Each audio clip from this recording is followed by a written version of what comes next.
El retrovisor, con Santiago Martínez.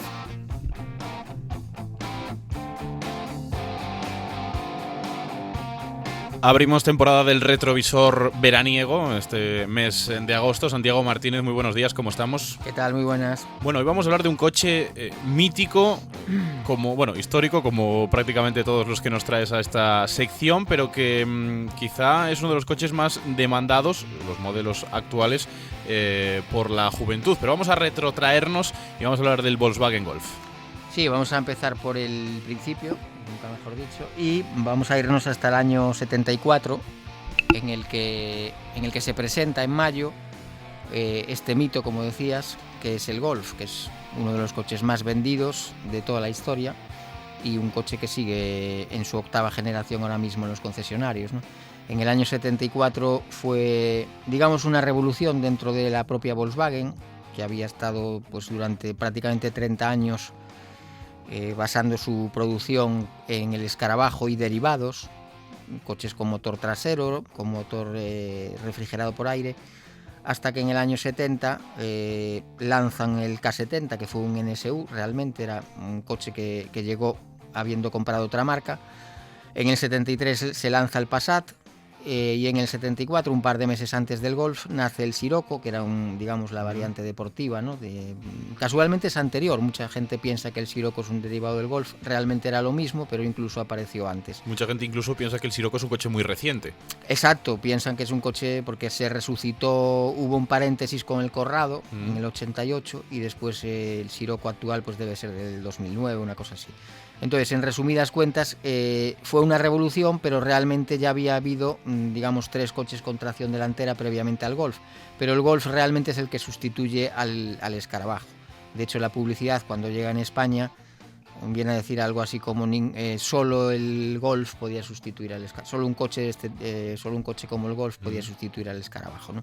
Entonces, el Golf del año 70 es un coche compacto, es un coche que mide 3,70, es decir, un coche prácticamente utilitario a día de hoy. Era solo 10 centímetros más largo que un 127, o sea, era un coche muy, muy compacto, a pesar de ello muy habitable. Era un coche diseñado por Giugiaro, que era el diseñador de entonces, que también había diseñado el Scirocco, el Passat, y después diseñaría infinidad de coches como el Panda, el Ibiza, el Renault 21, o sea, es uno de los grandes mitos del diseño. Y en este año 74 se presenta en 2 versiones, un 1100 de 50 caballos, un 1500 de 70 y con motores ya convencionales, 4 cilindros en línea, con árbol de levas en cabeza, motor transversal, por supuesto, en 2 carrocerías, 3 y 5 puertas, con posibilidad de cambio automático. Y vemos en todo este conglomerado de cuestiones técnicas que el Golf es un coche que ya está a la última, es decir, es un coche que ofrece ya prácticamente lo que están ofreciendo los coches a día de hoy, ¿no? Entonces es un coche que a partir de ahí es muy imitado por el resto de fabricantes. Después, por ejemplo, Renault lanza el 14, que es una especie de Golf algo más grande, ya en los 4 metros. Fiat lanza el Ritmo, que se comercializa en España como sea. Talbot lanza el Horizon. Digamos que fue el valor patrón, la referencia a seguir, ¿no? Pero en aquel año 74... pues era un coche, pues hace 50 años, pues por ejemplo, a título de curiosidad, la versión 1100 tenía 4 frenos de tambor todavía, o sea, estamos hablando de hace 50 años que nos parecen cercanos porque el coche lo tenemos como algo cercano, pero pues ha pasado medio siglo, ¿no? Después, en el año 75, a finales, llega un mito que es el GTI, que todos recordamos y iba a decir sufrimos por desgracia, en el sentido de que ahora pues los que se ven por ahí pues poco más que suelen petardear por las calles, ¿no? Pero bueno, era un coche que marcó un antes y un después, el primer deportivo compacto, con un motor de 1.600 centímetros cúbicos, inyección, 110 caballos para menos de 800 kilos, que había nacido como un experimento dentro de la propia casa y se convirtió en un enorme éxito que todavía continúa, ¿no? ¿Tuvo quizá más éxito el GTI que el modelo básico? A nivel de ventas no, a nivel de carisma sí, de hecho fue una operación genial porque tiró de las ventas del resto de versiones, ¿no? Mucha gente entraba en el concesionario viendo el GTI y se acababa llevando el diésel o el 1600 normal, ¿no? Entonces fue una operación que le salió redonda. A nivel de ventas pues sí, se vendió mucho, pero ahora hablaremos, también era un coche carísimo, ¿no? Porque cuando sale en España en el año 80 era un coche, por lo menos el GTI, bueno, cualquier Golf que se pudiese comprar, ¿no? Después hay otro mito que es el Golf Diesel, que está un poco a la estela del GTI, es quizás menos conocido, se presenta en octubre del 76 y es el diésel más pequeño de su momento, ¿no? Hasta entonces el motor diésel era un motor pesado, lento y demás, que se empleaba en coches más grandes, ¿no? Era un 1500 de 50 caballos que igualaba la potencia del 1100, o sea que también por primera vez, entre comillas, un diésel igualaba la potencia de un hermano de gama de gasolina. Sí. Y fue una revolución dentro de la marca y dentro de la propia historia automovilística, ¿no? Era un coche que hacía 140 kilómetros hora ya en el año 76, consumía muy poco, y a partir de ahí pues todos los fabricantes, también coincidió que se lanzó prácticamente en la resaca de la crisis del petróleo, y digamos que fue el primero de una saga que continúa, ¿no? Con los famosos TDI ya desde hace 20 y tantos años, ¿no? Después, en el 79, me estoy ciñendo siempre a la primera generación, que es la que va a cumplir 50 años, se presenta el Cabrio, que es otro mito, también estuvo en producción muchísimos años, y llega la variante de 3 volúmenes, que es el Jetta, que es un coche que pasó desapercibido en España, pero que, bueno, con otra estética, digamos, era prácticamente un Golf con... Que estéticamente impresiona, es un coche que lo ves, se ven muy poquitos, sí, muy pero poquitos. Impresiona, sí. Porque es como más deportivo, ¿no? Parece, tiene un toque más... Sí, de hecho, por ejemplo, en la segunda generación del Jetta, esos faros cuadrados, a diferencia de los redondos del Golf, se usaron para el Rally Golf, que era un experimento raro que hizo Volkswagen, porque era básicamente un Serie 2 con compresor y con tracción integral, y le pusieron esos faros, o sea que bueno, tiene su gracia, digamos. Pero bueno, el Jetta original del 79 es una auténtica rareza. Y después el Golf marcó otro hito a principios del 82, porque en esa fecha se lanza la versión turbodiesel, que por primera vez un coche pues de menos de 4 metros incorporaba un motor diésel con turbo, en este caso 70 caballos para un 1600, y incluso Volkswagen en la versión GTD hacía un guiño al GTI con ciertos elementos de deportividad propios del GTI, y era un coche que hacía ya los 160 hace 40 años con un motor diésel, ¿no? Sí, estamos hablando de coches que hoy en día, hombre, la mayoría llegan, pero tampoco todos. Estamos hablando de hace... Claro, estamos hablando de hace justo 40 años, sí. y estamos hablando eso de que el Golf no solo fue un coche muy vendido y un coche muy conocido, muy popular, sino que fue un coche que incorporó una serie de elementos o de técnicas o de tecnologías que después el resto de fabricantes han seguido, ¿no? O sea, ha sido un coche, un referente. Por poner un ejemplo más, en el año 78 empieza a fabricarse en Estados Unidos y por tanto a venderse allí se conoce como Rabbit, también alcanza un éxito muy importante. ¿Por qué lo de Rabbit? ¿Por qué ese cambio de nombre? Pues yo creo que era por un tema de derechos. No podían utilizar la palabra Golf, entonces les obligaron el fabricante decidió llamarle Rabbit, y que después, por cierto, fue una coletilla que añadió Volkswagen a los últimos GTI de primera serie que se vendieron, algunos en España, la mayor parte, diría yo, en España, cuando ya el Serie 2 estaba en el mercado, para deshacerse de ese excedente de últimas unidades de esta primera generación. En el año 80 es cuando, ya lo tratamos aquí en varias ocasiones, se liberaliza el mercado español. Entonces, a partir del 80 llega el Golf. Como decía, solo un coche así puede sustituir al escarabajo. Y para que tengáis una idea, el GTI valía 1.300.000 pesetas. Y era más caro, algo más caro, que el buque insignia de la producción nacional, que era el Citroën CX 2400 con aire acondicionado, que se fabricaba en Vigo. Sí. Estamos hablando de que son coches más o menos de la misma potencia, que no tenían nada que ver, que no competían entre sí. Pero claro, estamos hablando de un coche compacto de 3,70 metros, 3,80 metros, frente a un coche de 4,70 metros lujoso, ¿no? Entonces nos da una idea de lo caro que era, ya no solo el GTI, sino el Golf más barato. El Golf más barato era casi el doble de caro que el Fiesta más sencillo. Eso también quizá hace un poco un llamamiento, ¿no?, a la gente. Siempre parece como más exclusivo, más Claro, atractivo, claro. cuando quizás más o menos un coche similar a otro más Exacto, económico. exacto. El Golf cuando llega realmente en España, en ese año 80, o principios de los 80, viene rodeado de un halo de coche casi de lujo, ¿no? Volkswagen, ya su propio nombre lo dice, es el coche del pueblo, ¿no? Entonces, en Alemania, pues un Volkswagen Golf es un coche normal, pero claro, en el año 80 en España era un coche pues que se podía codear por precio con coches de un segmento, de un eslabón, no, del siguiente, Sí, sí, sí, muy superior, sí. muy superior. Entonces era un coche, por ejemplo, el Golf Diesel se vende en ese año 80 por 1 millón de pesetas, que era lo que valía un Peugeot 505 Diesel. Entonces era, claro, estamos hablando de unos precios disparados, entonces eso fomentó en cierto modo una fama bueno, un halo de coche de prestigio, en aquella época donde Audi prácticamente no vendía tanto, entonces digamos que el Golf desempeñaba un poco el papel de la 3 o incluso más. Y bueno, hay que decir eso, que sobre todo en España después los precios fueron acercándose al nivel europeo, y ahora, bueno, pues un Golf es un coche que se puede comprar a un precio similar al que pueda tener en Francia o en Alemania, ¿no?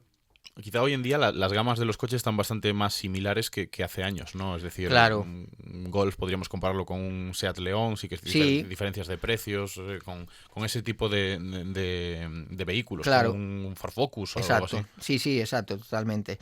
De hecho, sacas un tema muy interesante, aparte de lo que dices, que es que el Golf, digamos, la plataforma del Golf, pasado el tiempo, dio lugar digamos, bueno, a una serie de modelos muy parecidos técnicamente, mecánicamente, y todos realmente estaban basados en el Golf, ¿no? Por ejemplo, pues el Audi A3, los Skoda Octavia, los Seat Toledo, Seat León, los Audi A3, todo eso era prácticamente un Golf. O sea que el Golf tuvo una importancia, en lo cuantitativo, a nivel de modelo que fue difundido enormemente, pero también a nivel de la propia marca, ¿no? Sí, estamos hablando de un coche revolucionario en su origen, pero Claro. también que marcó un modelo a seguir, ¿no? Para otras industrias del automóvil. Tanto para la competencia como para la propia empresa, que utilizó esa plataforma para...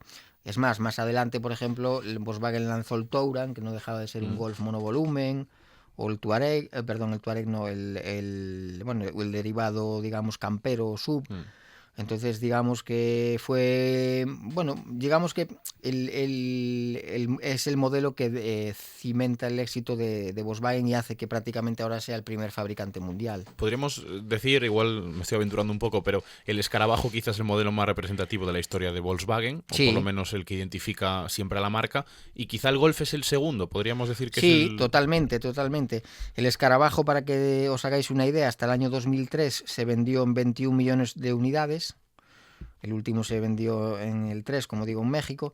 El Golf va por 8 generaciones, las ventas superan ya los 35 millones de unidades, y es lo que dices tú, quizás el mito sea el escarabajo, por una cuestión, pues, es donde nace la marca. Y por la cuestión estética también, quizá, Sí, ¿no? Un coche diferente. es por la cuestión estética que ha sabido también monetizar Volkswagen, lanzando el New Beetle ya a finales de los 90. Y en el caso del Golf, pues claro, sigue siendo un coche que sabiamente lo que ha hecho Volkswagen es continuar con ese apellido, claro. En el caso de Renault, por ejemplo, pues al 14 lo sustituyó el 11 el 19 y al 19 el Megane. Entonces, si hubiésemos sumado todas esas generaciones, pues también nos encontraríamos con coches muy fabricados. En el caso del Golf, evidentemente lo que hizo Volkswagen es mantener ese nombre mítico. Un nombre, por cierto, de un viento. Mucha gente se piensa que hace referencia al deporte. Supongo que también, ¿no?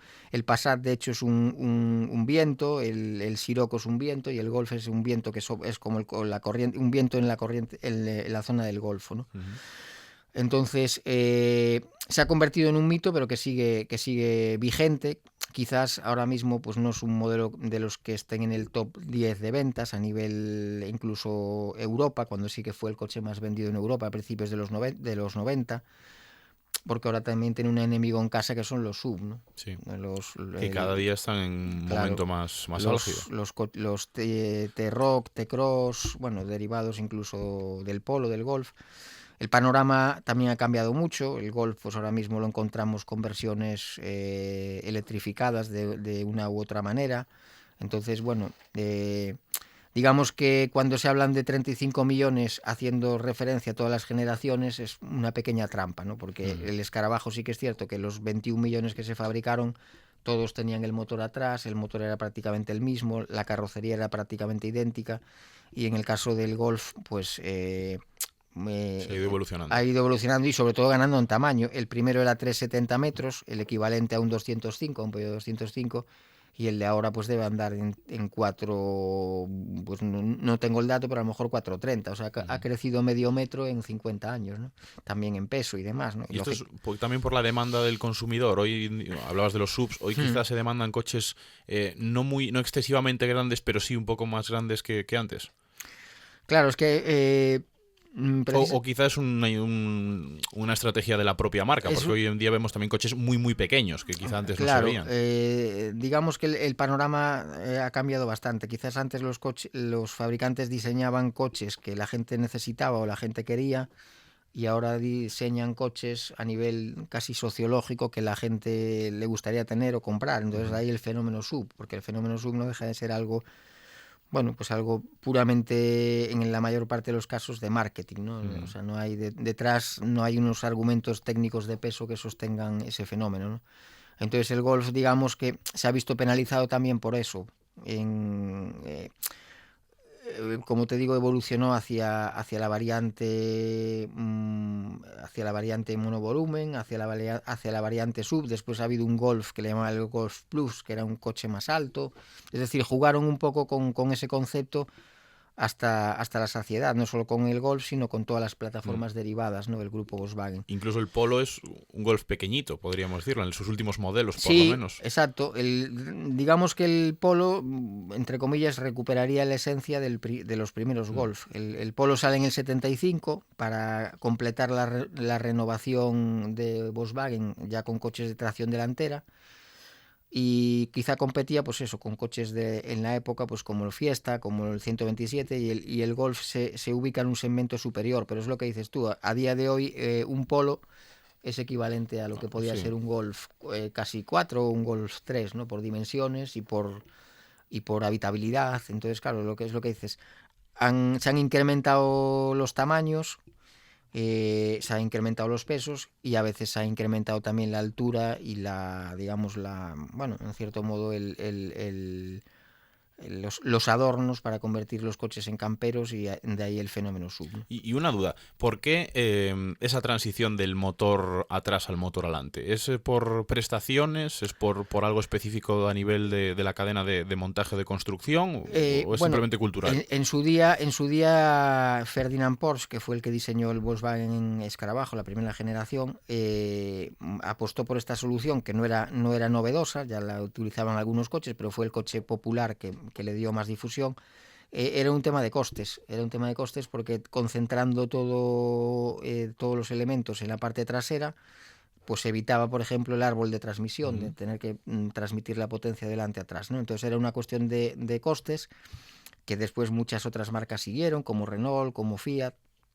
Pero ¿qué ocurre? Que lo que haces es penalizar claramente el comportamiento dinámico, porque tienes mucho peso atrás, entonces el coche es muy sobrevirador, tiende a irse de atrás, entonces, bueno, pues eso hace que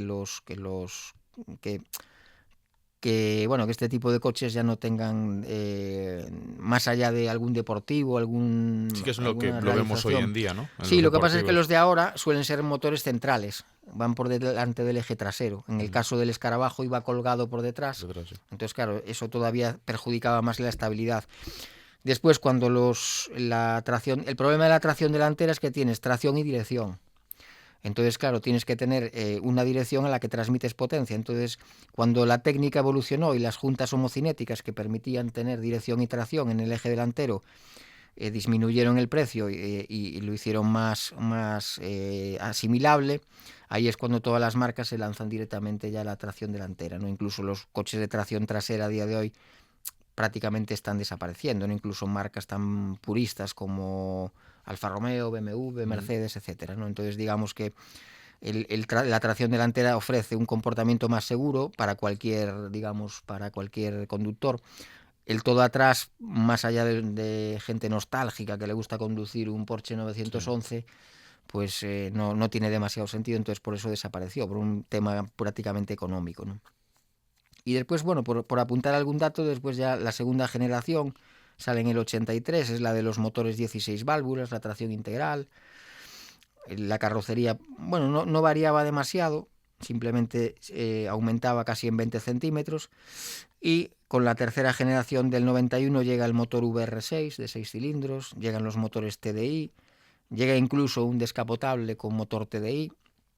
Y a partir de ahí ya llega pues lo que más o menos conocemos ahora, o sea, los cambios secuenciales, la tracción 4Motion, los derivados, pues el Touran,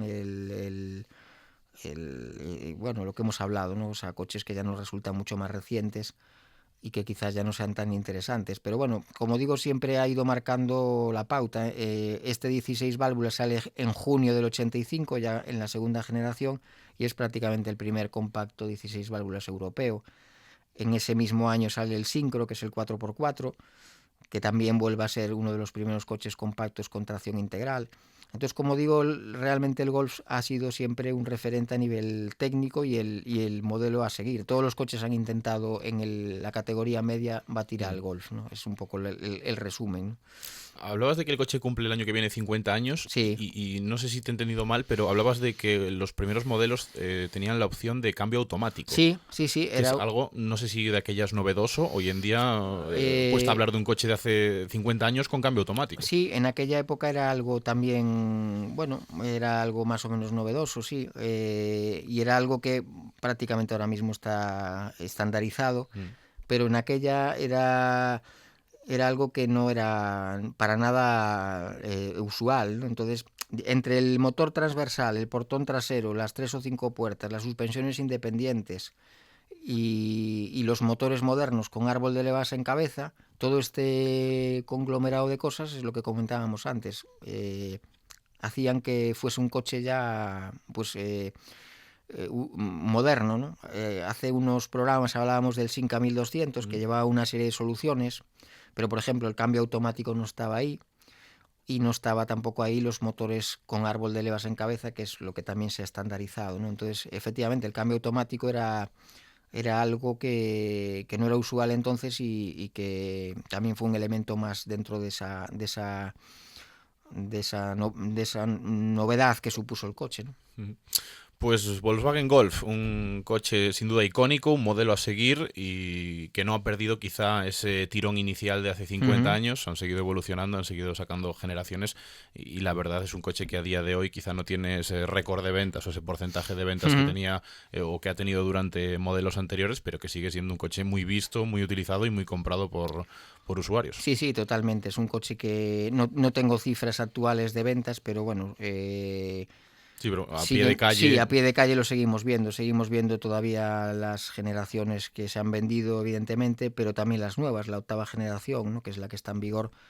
Es un coche que suele verse, o sea, que es un coche, como dices tú, a nivel de precio con el resto y un coche que sigue triunfando en los mercados. Y ya para finalizar, no sé si esto sucede en la mayoría de vehículos de este tipo, pero quizá el Golf es uno de los coches que menos ha cambiado la estética. Es cierto que sí que ha habido cambios drásticos en alguna generación, pero tú ves el primer Golf y ves un Golf moderno totalmente. Y tampoco hay tanta diferencia totalmente, como puedes mira, ver en otro coche. Se me viene a la cabeza ahora, por ejemplo, pues la transición entre un Citroën Sara a un C4, ¿no? Son coches que no tienen nada que ver, entonces es una ruptura estética. Volkswagen o el siempre... Megane.